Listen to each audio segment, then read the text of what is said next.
Coucou, ça va? Vous allez très bien? Moi aussi je vais bien par la grâce de Dieu. Leo nangalobela nini na lingala quoi. Nangalobela cancer. Pourquoi cancer à estomac? Because bato babengi tellement mingi na yebi te so bato basutuki mpona maladi ya dadi na comprendre te namoni kaka ke bato bakomeli nga bakomotuna ngai cancer ya estomac esalaka ndenge nini boyeboye naye omona liwa ya dadi ebangisi bato ebele vraiment pe ya son âme tapis rouge tellement comme aza fan na nga donc nalingaki tellement mingi nalelaki donc mtema pasi rest in peace dadi dikambala ya nde na yomona nobi seki bato nde babenga boye ezaka mpo bayebisanga makambo ya elo eshoke bango eza mingi liwa ya dadi donc nenga loba boye mpona cancer ya estomac eloko ya liboso tobandi na cancer eza nini nga nayebisa bino deja mpona cancer nasalaki deja bavideo mpona yango nayebi te so bolandaki ou pa cancer en général parce que nalobaki cancer ezwaka kombo ya place oyo ezwami soki ezwami na peau babengango cancer de la peau soki ezwami na estomac cancer d'estomac bocomprendre cancer yango eza nini eza tumeur eza tumeur moko eza maligne tumeur wana donc ebanda pa modile et après omona ekomi métastase ça veut dire quoi ekobanda mbuma wana eza palpable okopalpe yango omona eza neti elembalemba lokola kyste mais eza kyste te parce que différence entre yango na kyste eza na liki na kati mais yango moni ezala na makila tu vois na bagraisse tout consort donc eza tumeur bomona donc métastase elakisi ke ezopanzana soki okomi na stade nango asuka esala nini ekoma kopanzana ekomi kobebisa baorgane voisin donc c'est ça cancer sikoyo eloko ya liboso na alobela eloko nini eprovokaka cancer tobandi na eloko eprovokaka cancer nalobaki na eloko eprovokaka cancer toza mingi na baantécédent familiaux ça veut dire na famille na yo soki mutu moko abelaka cancer wana swati ya estomac nde naolobela sikoyo estomac tolobela estomac mutu wana abelaka cancer ya estomac na famille na yo donc okozwa mpe cancer omona wana tobandi cause ya liboso eprovokaka cancer tobandi na antécédent familial cause ya mibale eza alimentaire de alimentation biloko tozolia eza mosusu eza bien te neti babiloko eza ya fime wana bachakiterie biloko ya bien te bandunda mosusu eza bien te bafruit mosusu mpe eza bien te folia mingi bafruit na bandunda mais ya oyo ya bien bamisuni ebele tu vois eza bien te kokoze bacancer babiloko ya malili makasi ya moto makasi conservation ya biloko nyonso wana ememaka cancer omona siko comme naolobela cancer ya estomac wana eza na bakozi mibale oyo eza vraimen oyo toyebeli donc yango wana nanu bakozi eza nango ebele mais familio na alimentation na tabagisme alcool tu vois emema mpe cancer na nzela ya balevure de la bière nabai toza na sorte ebele ya balevure eza tellement ebele na balevure mosusu eza oyo ya pâtisserie ya bière vous voyez ya bactérie bomona sikoyo balevure mosusu ya bactérie lokola candida albicans yango soki olandeli bien omona VIH eza na kati so moni mutu akomopresente balevure ya candida albicans seka kozala mpe na VIH na kati na bite kaka ozala kaka eza kaka VIH non mais eentrenaka mpe VIH seke mutu wana eza deja na VIH sikoyo ebimisi pa levure ya candida albicans mais ekondisaka te levure wana après oyo ya estomac mingi ezalaka levure de la bière donc mutu azomela masanga mingi azosalela tabagisme annexe ce n'est pas bon pour la santé eza bacause oyo eza mpe ya cancer surtout ya cancer ya estomac bomona après ça donc naloba bacause eza tellement ebele bagraisse tout consort baproduit laitier eza bien vraiment te baproduit laitier nalobela yango eza vraiment bien te batomate mosusu eza mpe bien te sikoyo nalobeli wana eza baoyo ekoprovoke cancer. So comme tolobela cancer ya estomac tozala mingi basé na estomac. Eloko mosusu ekoprovoke cancer comme tozolobela estomac eza na bactérie moko tobengaka Helicobacter pylori. Donc Helicobacter pylori yango eza nini? Helicobacter pylori eza bactérie oyo infectaka estomac. Tobenga yango Helicobacter pylori. Yango nde infectaka estomac. Donc ekotaka na nzela ya nini Helicobacter pylori? Ekotaka na nzela ya salive, munoko, voie buccale. Donc okozonga na biloko kolia na barambo mususu, tu vois. Donc infection na bactérie wana tobenga yango Helicobacter pylori. Ce qui ekoti na estomac ko fanda omone komi ko bimisiso malade o tobenga gastrite. Gastrite olobaki traitement nango mingi eza il faut ko supprimer ba cause parce que eloko cause yango yango wana eza vraiment un traitement curatif te. Si on a kati ya infection na Helicobacter pylori, donc ekoti na kati ya estomac ekoluke saliso ba brûlure d'estomac. Okoma na ba brûlure. Donc okoma yoka moto na kati ya estomac batu musu ba yeba ko bato mona zolo ba libumu. Pona yebisa bino ke estomac za awa likolo tobe yango épigastre.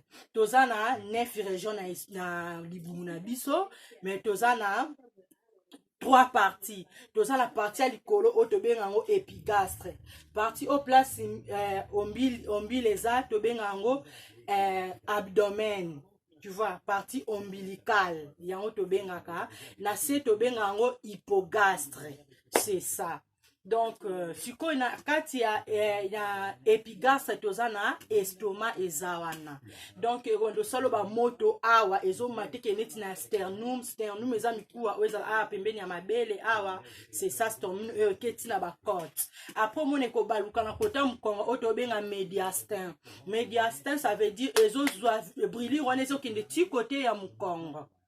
Vous comprenez? Il y a ekomata kota ba clavicule, ba brili wana ekoki epe kota ba clavicule, ekoleka pe na sima omoplate eza oyo koto. Sikoyo infection esa bongo salo ba brûlure, salo sari ba moto bongo. Après ekoya ko salo nini? Ba douleur. Okoma siko na ba douleur. Parce que okoma na ba douleur wana eza na kaka estomac muto esalo passe. Après okoma soko ozolia ozoka passe na agglutination. Agglutination donc tozo lexa biloko na esophage, ezo sala lokola mutaza na angine. Oyoka pasi wana, oyoka ba douleur, et okoma olie biloko ezo mata po poche moko ezana, porte moko ezana na kati ya esophage ezo bimisa poche moko eza na kati ya estomac ezo bimisa biloko e yatina esophage. Po biloko esa elo reflux, otobengaka reflux, so omeli gaviscon mona ekei nango. Donc ba reflux, okoma na ba reflux, soit okoma koyoka ba nausée, okoma kosanza, okoma osala ba diarrhée, tu vois, eza ba symptômes. Après okoma oluka osala ba fièvre. So déjà comme kosala moi ba petit fièvre comme ça, ba petite fièvre, il faut déjà comprendre que ozokende na stade moko ya bien te pour estomac na parce que osalo ulcère. Après ulcère wana eko créer module na kati sali otobenga cancer. Maintenant et osala bongo yo mona ona neti banal parce que cancer e banda bongo et ye bana ande sima ya mona so mo biloko nyonso na loba il faut que na hôpital basalo fibroscopie. So basali yo fibroscopie eza nini? Eza examen o basalaka na radiologie pona ko détecter cancer. Donc ba ko tio caméra na kati neti intubation moko boye eleki ti na kati ya estomac eleki o esophage ti na estomac. Après ba ko prélever tissu na kasi otobenga biopsie. Ba ko sala sko biopsie ba prélever tissu wana ale ba ti na lamelle ba keko tala yango bien na labo ba tala soko za na cancer. Bomona yango mona mutu mususu omona azana cancer azolia biloko directement de oesophage ke timba mona colon la lobaki eza gros intestin obobenga gros intestin yango wana nde colon na yebisaki bino cancer ya estomac eza vraiment dangereux makasité eza vraiment mortel makasité malgré bomaka mais le plus mortel eza cancer à poumon, cancer à colon, cancer à utérus yango wana nde ba cancer les plus mortels. mais oya estomac moto ako survivre mokie sikoyo ere esala bongo badetecte yo cancer wana par fibroscopie badetecte bamoni cancer wana bakoluka médecin koyeba ndenge osala parce que ezalaka diagnostiqué par fibroscopie après médecin ere otala oluka sikoyo soit abandelo na chimiothérapie après opéré yo après basali lisusu chimiothérapie radiothérapie après batraitement wana okozwa yango pendant 9 mois après sikoyo tous les traitements là ere aussi ça baopération wana moto auti koopéré cancer à estomac il faut amela mingi to kolia mingi vitamine B12 vitamine B12 eza tellement bien acide folique eza pe bien acide folique pesa bien B9 pesa bien mais plus eza B12 et que ça là tellement très bien pas mutu oyo azoluka azala guéri par cancer ya estomac et après ere esala module wana nalakisa bino na schéma ndenge nini ekosala module mpe ndenge nini ekomaka po esala métastase. Je vous aime vraiment trop. C'est pour cela non salango. I'm so sorry. Najwa not nanga. Nalexa bino ndenge nini mam nazolo beko salema. Dans la lobe muto azana cancer à estomac. Akofanda na epe nem yata cancer à estomac te mususa pa on atangi oza plus dangereux. Akofanda na epe sous métastase ata pendant 5 ans suite car il faut aller dans ba traitement bien pendant 9 mois. Il faut vraiment aller dans ba traitement on a bien pendant 9 mois. Bon mon wana kozala bien aller dans ba chimiothérapie tout consort. Siko ezandenge nini awa toye awa. Faut bon mona bien. N'ebite so bobo mona ou pas. Na ebite vraiment. Siko toye awa boye pour bon mona très bien donc na bandi oyo neti mutu natia o munoko 0 o natie munoko oyo natie o esophage oyo natie estomac o natie estomac tu vois natie intestin grêle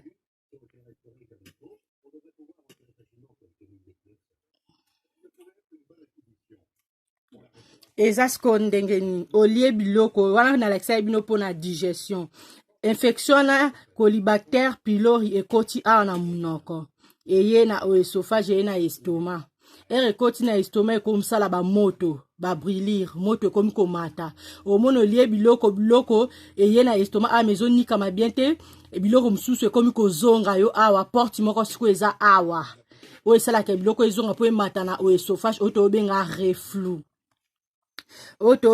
reflux sorry siko na kati ya estomac tozalaka na oyo tobenga sick gastrite wana eza lokola mai moko boye yango siko enikaka biloko siko ere enikaka biloko bongo ekosenga aide na foi kobimisa oyo tozobenga bile foi kobimisa babile na vésicule biliaire po aider pe po na métabolisme ale pancréas aza awa ye pa kobimisa liquide na ye po esangana po enika babiloko ekoma métabolisme po eya awa ekota siko na duodenum oyo eza porte ya intestin grêle oyo tobenga duodenum jejunum sikoyo mutu aza na cancer omona biloko peut-être euta na oesophage direct piu po esala babiloko nyonso oyo ekosala babiloko nyonso oyo te.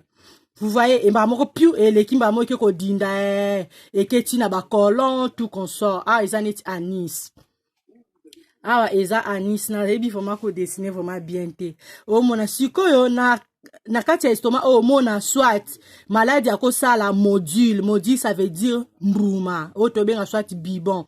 Akosa o tobenga tumeur akosala ngona porte ya duodenum pembeni ya duodenum mona sali tumeur wana na kati ebanda ko saigner ere saigner sikoyo kosala ke mutu akoma na palaire mutu akomi na palaire donc makile komi ko diminuer ya ona loba mingi faut komela fer si tout biso basi faut komela mingi fer po to reglaka yango bomona ka mibali bazalaka na makila ya bien ba globule rouge na bango ezalaka bien biso nde basi tozalaka na globule rouge mke na C to na biso ezalaka na C mingi par rapport à mibali na lobaki hématocrite so oza déjà na 15% ya makila oza bien oza vraiment très bien. En dessous, il y a 13%. Wana komi na problème. Nde na ebisaki bino. Pona hématocrite na bino.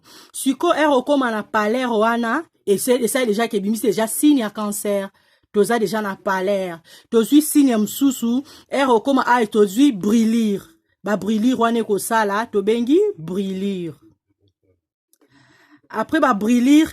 Et au mona ko sali so sikoyo. Ba douleur.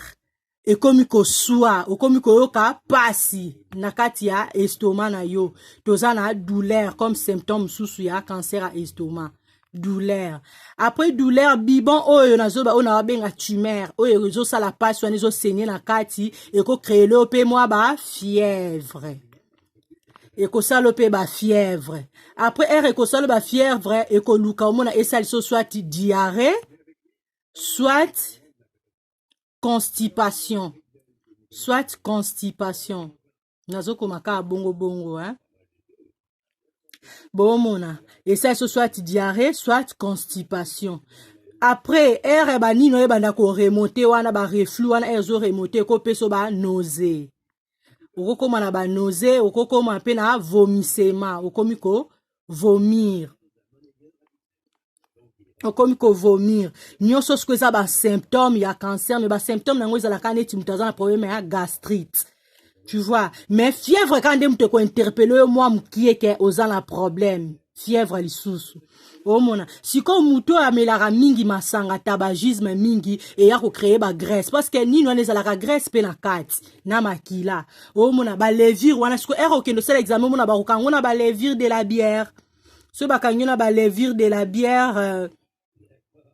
Donc, il faut déjà qu'on meka o approfondir mouke po basalo koliba, po basalo sorry, basalo fibroscopie. Fibroscopie ba kota awa ba eti na estomac ba prélever musu numéro 1 na estomac po ba kende kota la soki oza na cancer. O mona apo o banda kokonda mais siko na pona suite ya modile o esalemi awa pembeni ya duodenum. Suite à modile o salami sorry pembe na duodenum sukando sala nini e bando vimbisa o estomac. Donc estomac comme gonflé. Estomac ko gonflé makasi. Ale okomi siko kokonda suite à ba diarrhée, ba fièvre, okomi kokonda suite à ba vomissement, ale okomi kokonda siko ce que sali métastase na chanet estomac ngo yango Ce que sali métastase toza na rat toza na foie kuna. Omona porte à duodenum awa. Omona sikoyo pardon toza na pancréas sorry. Toza na pancréas awa, toza na foie kuna, toza na porte à duodenum awa. Na loba ki foie tinda ba bile pancréas pa bimisa liquide pancréatique otobenga digestive pona esunga biso na métabolisme. Pour biloko c'est métabolique, et métabolisé, sorry, très bien. Koloba mingi bo comprendre. Nazo bati so bo mona ou pas. Nazo yeba na ngai te parce que na mona te parce que comme na ti caméra la ndenga ni na yebi na te so bo moni ou pas.